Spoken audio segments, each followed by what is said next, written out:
I've always believed that family gatherings bring out the truth, not through words, but through the tiny moments people think no one notices. The looks, the tones, the small digs wrapped in jokes. So when my mother-in-law, Diane, called a week before Thanksgiving and said, "Oh, you don't need to bring dessert this year, sweetheart. We have plenty," I paused.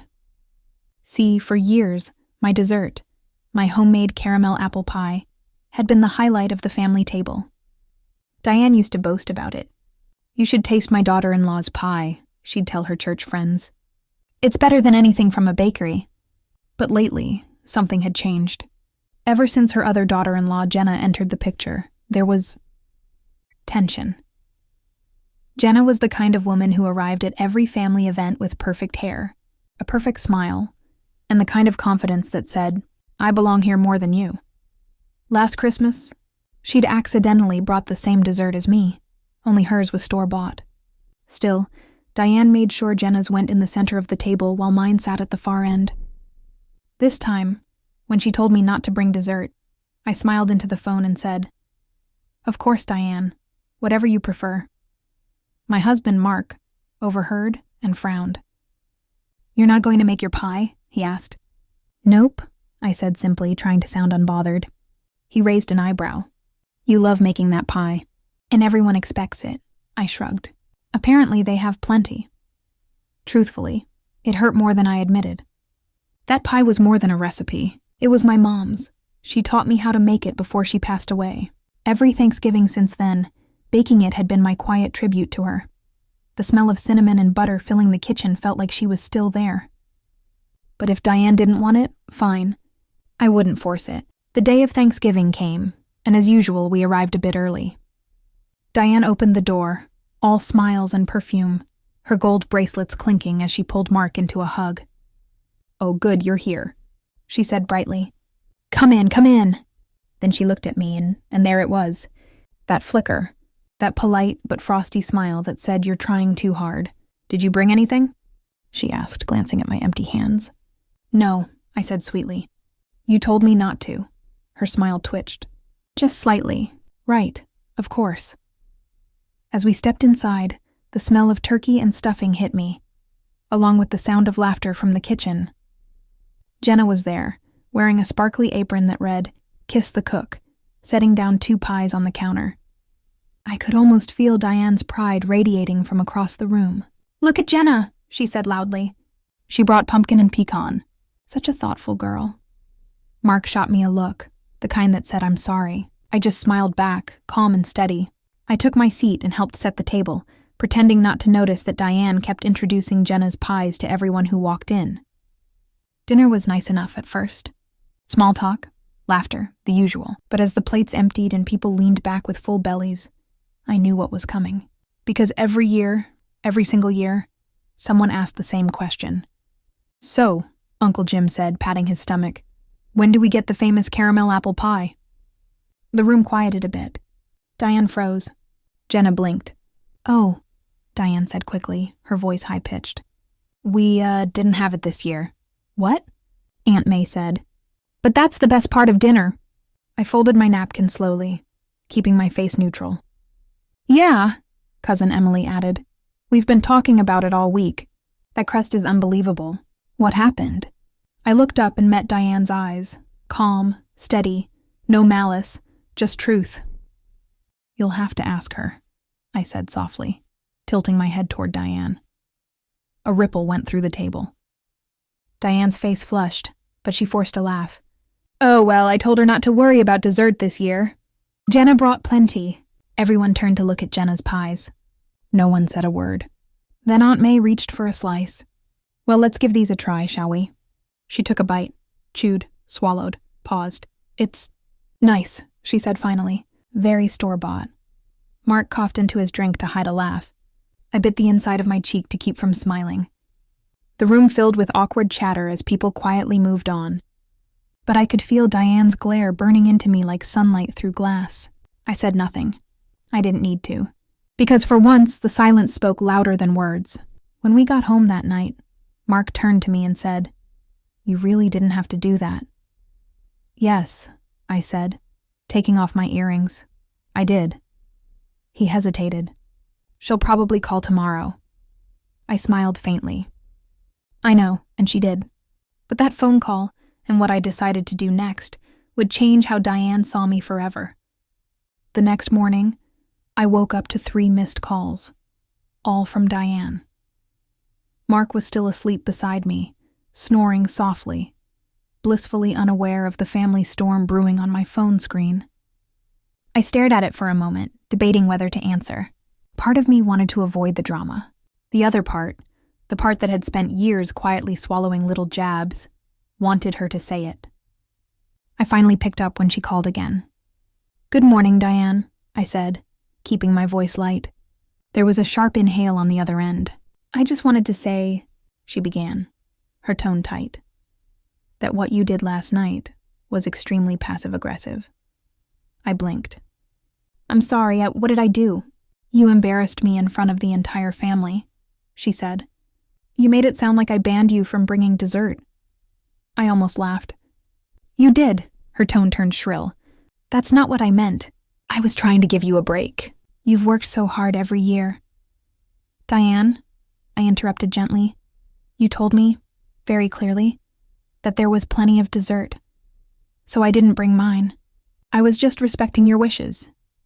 There was silence on the line, the kind that stretches out when someone realizes their manipulation didn't land the way they intended. Finally, she sighed dramatically. "You could have clarified. You knew people expected your pie. You made me look like I was trying to exclude you." I closed my eyes and let her words hang in the air. For years, I'd been made to feel small by this woman's little digs. The way she always introduced me as Mark's wife instead of by my name. The way she'd forget to mention me in family group photos.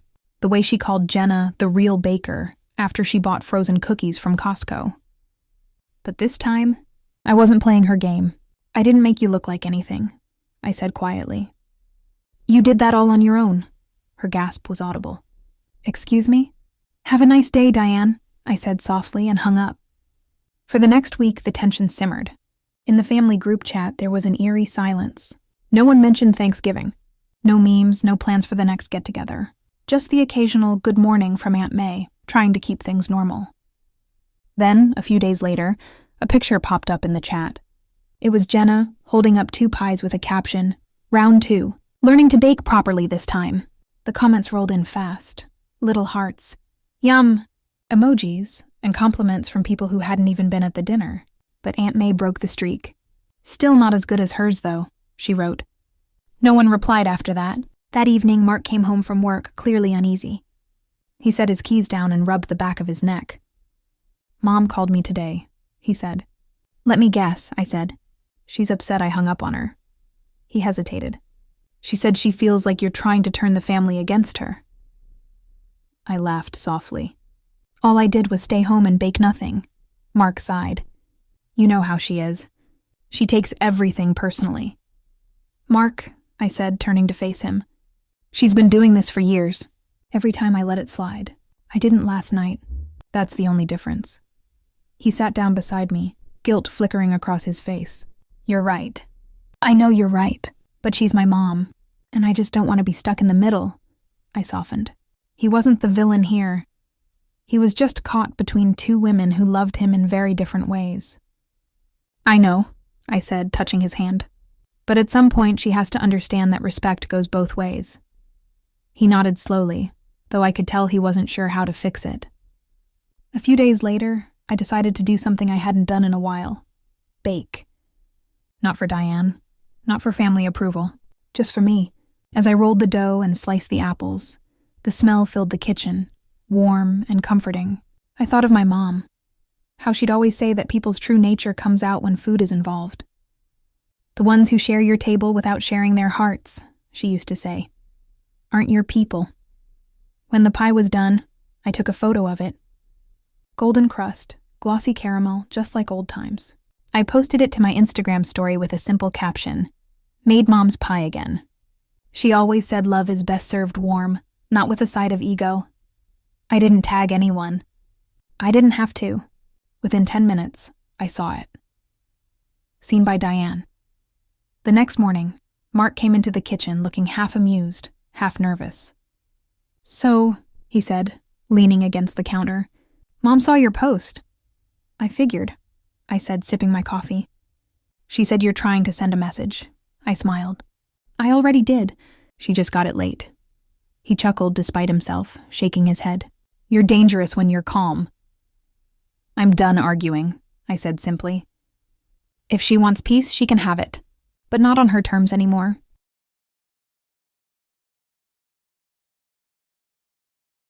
That weekend, something unexpected happened. A message popped up on my phone from Jenna. It said, "Hey, I didn't realize what she did to you until Thanksgiving. I'm sorry. It's not fair. I only brought pies because she asked me to." For a long moment, I just stared at the message. Then I typed back, "I know. You don't owe me an apology. We were both used." She heart-reacted the message and said, "Next year, maybe we bake together?" I smiled. I'd like that. But deep down, I knew Diane wouldn't let that happen without a fight. And what came next would finally push her to face the one truth she'd been avoiding all along. That respect isn't baked, bought, or begged for. It's earned. A few days passed after Jenna's text, and things were quiet, uncomfortably quiet. Then, on Friday evening, as I was folding laundry, Mark came into the room holding his phone. "Mom wants us to come to dinner Sunday," he said cautiously. I raised an eyebrow. "Really? What's the occasion?" He shrugged. "She said she wants to clear the air. She's even making your favorite, lasagna." I almost laughed. "So it's an apology dinner." He gave a sheepish smile. "That's what it sounds like." I thought about it for a moment. Diane didn't do apologies. Not real ones. Her version usually came wrapped in a backhanded compliment. Something like, "You're actually pretty good at this." For someone who didn't grow up cooking, or, "I guess you're learning how to be more assertive." Good for you. But something about this felt different. Maybe she really was trying to make peace, or maybe she wanted an audience to reclaim control. Either way, I wasn't going to give her the satisfaction of seeing me flustered. "Sure," I said. "Let's go." Sunday came. We arrived at her house right on time. As soon as we walked in, I could feel it. That heavy, artificial cheerfulness. The kind that smells like air freshener and hidden resentment. "Sweetheart," Diane said, her voice pitched high as she came toward me with arms open wide. "You look so good." "Doesn't she, Mark?" I smiled politely. "Thank you, Diane." She led us into the dining room where the table was already set. Candles. Fresh flowers. She'd gone all out. Jenna was there too, sitting stiffly with her hands folded, and beside her, Aunt Carol, the family's unofficial referee. Ah, so that's how it was going to be. We sat down, and for a while everything seemed civil. Diane poured wine, served lasagna, and kept the conversation light. But beneath her tone was something, a tightness, a script rehearsed too many times. Finally, as she was refilling my glass, she said, "You know, I've been thinking about Thanksgiving. Here it comes." She sighed dramatically, as if the memory pained her. "I just want everyone to understand that I never meant to exclude you. I was trying to be considerate. You've always done so much for the family, and I thought maybe you needed a break." Mark nodded, eager to smooth things over. "See?" She didn't mean anything by it. But then Diane added, her voice soft but sharp, "Of course, I didn't expect you to make a public spectacle of it afterward." I put my fork down gently. "Public spectacle?" She nodded. "That little Instagram post? Everyone saw it. You were obviously taking a jab at me." I met her eyes calmly. If the shoe fits, the room went silent. Jenna looked down at her plate. Aunt Carol raised her eyebrows, clearly regretting showing up. Diane's composure cracked. "You are so ungrateful," she hissed. "After everything I've done to welcome you into this family." I laughed. Not cruelly, just tiredly. "Diane, you didn't welcome me. You tolerated me, and the second I stopped being useful or quiet, suddenly I'm a problem." Mark froze. "Honey, no, Mark," I said gently but firmly. "You've been stuck in the middle long enough. But this isn't about you. It's about respect, and the fact that every time your mother feels insecure, she takes it out on me." Diane's face went red. "Insecure? About you?" She scoffed. "Yes," I said quietly, "because for the first time, someone's standing up to her, and she doesn't know what to do with that." Her mouth opened and closed like she wanted to argue, but couldn't find the words. Aunt Carol cleared her throat softly. "Diane, honey, maybe it's time to listen." But Diane wasn't done. "You've twisted this whole family against me. You made me look like a monster." I shook my head. "No, you did that yourself, Diane. I just stopped covering for you." Jenna, who'd been silent the whole time, suddenly spoke. Her voice was quiet but steady. "She's right, Mom. You've been cruel. To her, to me, to anyone who doesn't play by your rules. Maybe it's time you stopped pretending it's just jokes." Diane turned toward her daughter, utterly stunned. "You too?" Jenna's eyes filled with tears. "I'm tired, Mom. Tired of walking on eggshells. Tired of watching you tear people down and then act like the victim." The silence that followed was almost physical, heavy, electric. Diane pushed her chair back and stood. "I don't have to sit here and be attacked in my own home," she said, her voice shaking. Then she turned and stormed down the hall. Aunt Carol exhaled. "Well," she said, breaking the tension, "that lasagna was good while it lasted." We all laughed a little, softly, awkwardly. It wasn't funny, but it felt like release. That night, as Mark and I drove home, neither of us spoke for a while. Finally, he said quietly, "You were right. I just didn't want to see it." I looked out the window at the quiet streets passing by. "I know, she's your mom," he nodded, "but that doesn't make her right." I reached for his hand. "We'll be okay." He squeezed it gently. "Yeah, we will." When we got home, I poured myself a glass of wine and opened my phone. There was a new message in the family chat from Aunt Carol. "Family only works when people stop treating it like a competition." Food for thought. And below it, nothing. No responses. No defense. Just silence. But it was the good kind this time. The kind that meant something had finally shifted. Still, I had a feeling Diane wasn't done. She'd never been one to back down quietly. And I was right, because the next thing she did would be her biggest mistake yet. A few days after the lasagna showdown, things were calm. Too calm, no calls, no texts, not even a passive-aggressive emoji in the family group chat, which, from Diane, was basically a declaration of war. I knew she was brewing something. She always did. That woman didn't believe in silence unless it was followed by a dramatic entrance. And sure enough, it came the following week. Mark came home from work one evening, his jaw tight. "She posted something on Facebook," he said, tossing his phone on the counter. I blinked. "Who did?" "Mom," I sighed. "Of course," I picked up his phone. The post was public. Long, emotional, and oh so Diane. Some people forget what family means. They think they're too good for the rest of us. They bring drama instead of dessert and disrespect instead of love. But I'm done trying. From now on, I'll surround myself with people who appreciate me. I could practically hear the violin music in her head as she typed it. And of course, the comments were rolling in. "Stay strong, Diane.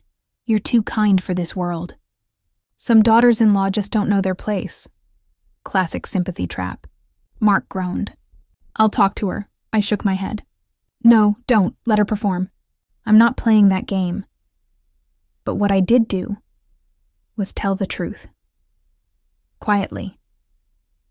That night, I posted a photo from Thanksgiving, my empty dessert plate with the caption, "When someone says don't bring dessert, and then takes credit for all the sweetness that follows."